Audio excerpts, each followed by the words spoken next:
How about a warm welcome for your principal, Mr. Inabnitt? Let's put our hands together out there. How about that, huh? Yeah. Well, I'd like to welcome you all out here for one of the final days of Bonus Bell. As I understand that this class only has a few months of school left. Is that true? And I understand that we got some big plans for after graduation. We all got some things to do as far as college, military, job opportunities. I hope all those things you guys got in mind. Am I right? Yeah!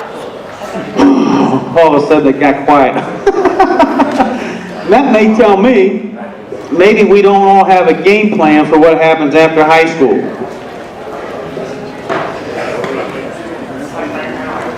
Hello? What is it I want to talk to you about? Well, I think one of the things that I want to relay before you guys take off with your lives and careers is an important message, I think, for me is what does it take to be successful? And I think that when I look back at my life and my career and to, how did I get here today to get the opportunity to talk to you guys, and I can think about it just wasn't one thing that happened to get me to where I am. There wasn't one person. It was as a group, it was a lot of different things that happened. A lot of correct decisions. And so I started to, I can tell you this. So, someone told me a long time ago, I was probably a freshman in high school, and I was always one of those people that was really competitive. There weren't too many people, I didn't know anybody my age who I hung with that was more competitive than I was. I hated to lose so bad. I mean, I would cry at night sometimes because I didn't win. And that's really a strength. That's a good thing, but it's also a bad thing. Because when you have that feeling of wanting to win all the time, you're also afraid to try things. And you're afraid of failing. And I will tell you, the fear of failure was always one of those things that drove me. The fear of not being prepared, the fear of walking into a classroom and have a teacher call on me, or the fear of going out on trying out for a team and not making it. Those were real. And what I thought was when I was younger, I was the only one that felt like that. That's what really was my issue. And that's not true. What I found out was everybody has those same insecurities. Everybody has those same thoughts. Well, what happened? What happened to me that's made me different from some of my friends or peers of people who I went to school with? What was it that separated those things? Well, it wasn't intelligence, because I can tell you right now, there was a heck of a whole lot more people in my class that were smarter than I was. It wasn't talent, because I can tell you right now, I wasn't the fastest, I didn't jump the highest, I wasn't the strongest. What was it? And the only thing I can tell you is I go back to what someone told me when I was about a freshman.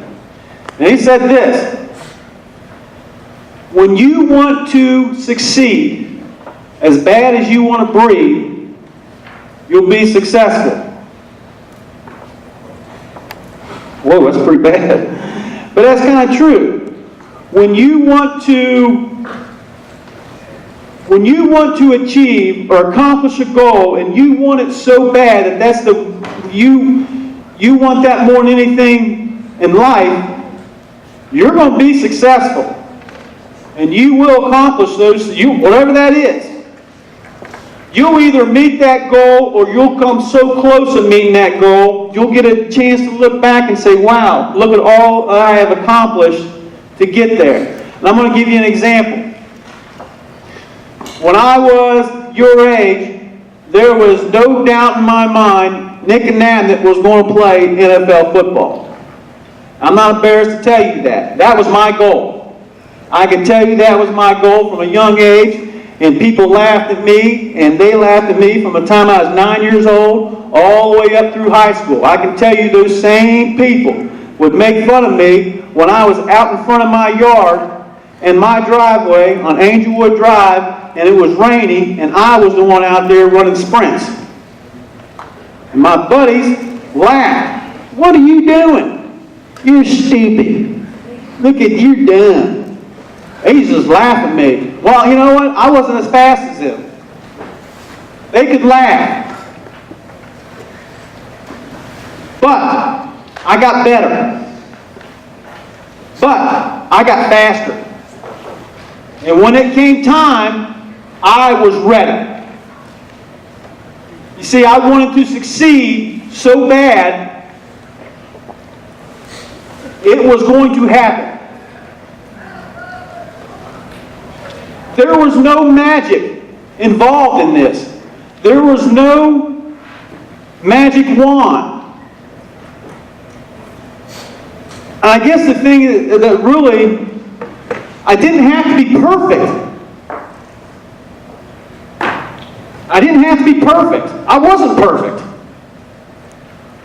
And I think that's another thing that people get lost in. I'm not perfect. I'm not like this person. I don't have these things. I'm not as good looking. I'm not as tall. I'm not as smart. I'm not as rich. I don't have the family name. I don't have these. Those are all excuses of why you can't. You need to come up with reasons of why you can and why you should. One of the things that I haven't done yet, and I'm going to do before I die, is I'm going to write a book. Mr. Inabnitt. I don't know what it's going to be about yet. But I'm going to write a book. Because there's no reason why I shouldn't write a book.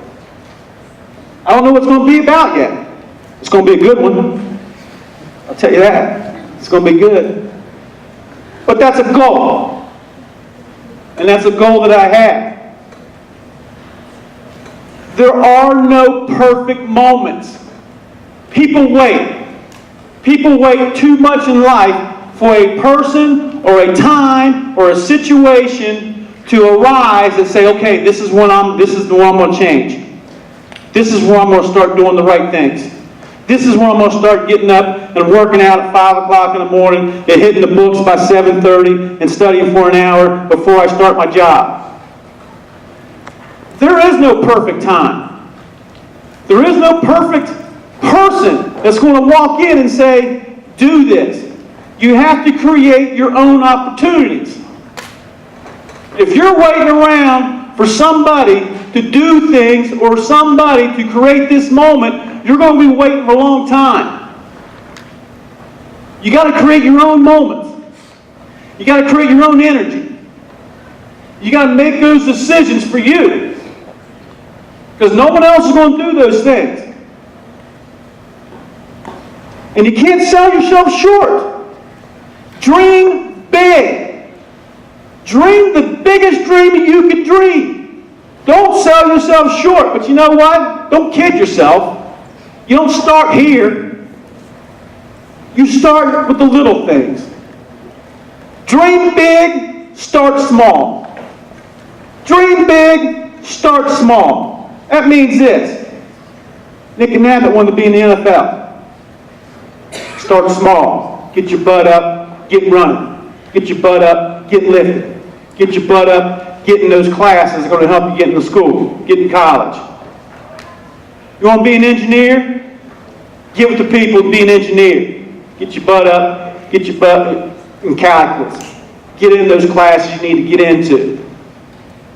I don't care what it is. I don't care what your ambitions are. If you want to be the best photographer, you want to be the best coach, you want to be the funniest person, you want to be the best bus driver, the best doctor, I don't care what it is. But you got to create your moments. I don't care what it is. You got to be willing to want that, to be successful at that, just as bad as you want to breathe. And I don't care what it is. I don't care if you're talking about your relationships with your boyfriend, your girlfriend, your wife, your best friends. I don't care what it is. If it's going to be meaningful, you got to invest your time in it. Yeah, I'm going to tell you. Here's the other thing too. You never stop growing. You never stop growing. And I'm not talking this way. I'm talking up here. And I'm talking right here. You never stop.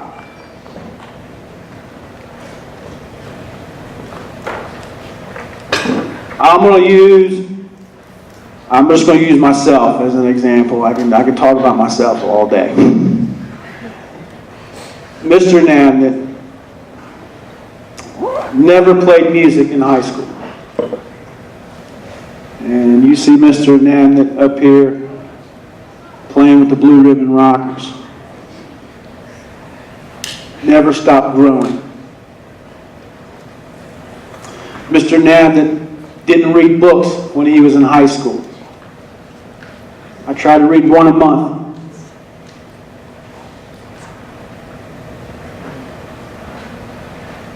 Mr. Inabnitt was terrible. When I mean terrible, I mean I was a bad math student. Not anymore. Mr. Inabnitt sits in calculus classes. I sit in our advanced math classes. Continue to grow. So you never stop growing.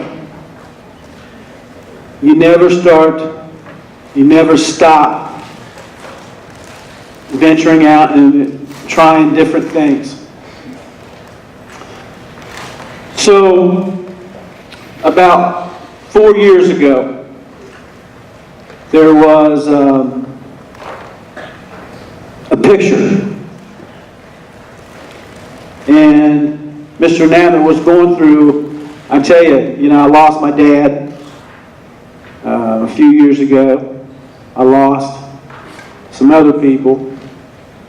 And Mr. Inabnitt was kind of going through a tough time in his life. And I was about 300 and something pounds. And although I was always a generally very happy person, I was eating a lot of my depression. A lot of those things that were bothering me, I couldn't change. I couldn't get my dad back. I couldn't get some of these things back. I couldn't fix some of these things. Something had to change. Now I'll tell you what happened. One of the things that happened. So some of my peers took a picture of me. Okay? And I see this happen a lot to some of you guys. And then they put that picture on social media. They weren't meaning to be hurtful. But when you see things like that and see things that are said about you, even at 40 years old, they can be hurtful. Because no one likes to be singled out. No one likes to be made fun of. Well, look at Mr. Inabnitt now.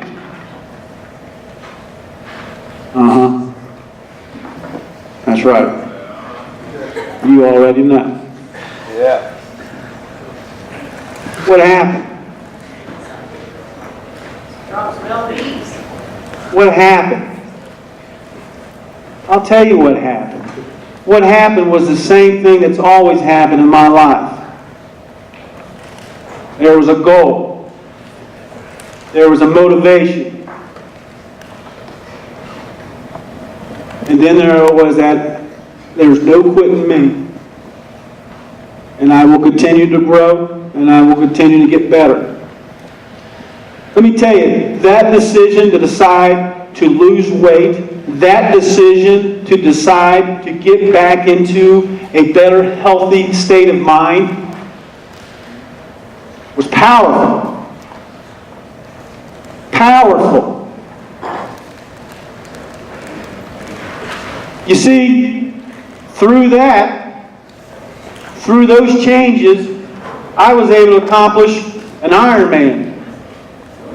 That's right, I swam 2.5 miles, I biked 112, and then I ran 26.2 right after that. And let me tell you something, and I can go back to that picture, I can go back to that day, I can go back to those people, and I can say, you already know. Understand, what motivates me may not be what motivates you, but you got to find that motivation. You got to find that piece to better yourself. And I don't care who you are. I don't care what you do. I don't care where you think you are.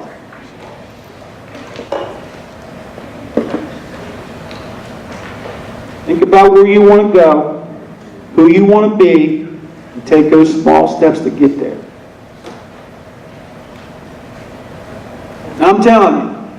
I'm telling you right now, if Nick and Inabnitt can stand here in front of you and say, I'm successful, there is no difference between me and you. Look at me, there ain't no difference between me and you. None. None. None. But I'll tell you what, Mr. Inabnitt is competitive. He hates to lose. And those things right there will be some of the things that will always help me be successful. Folks, I'm very proud of you. I'm very proud of the things you've done here, but you don't stop. Those who are successful after high school are those who continue to work after high school. You don't stop. Peyton, you don't stop. You keep working. All right. Anybody got anything for the good to say? Good. All right. That's all I got to say. Good job. Thanks for listening.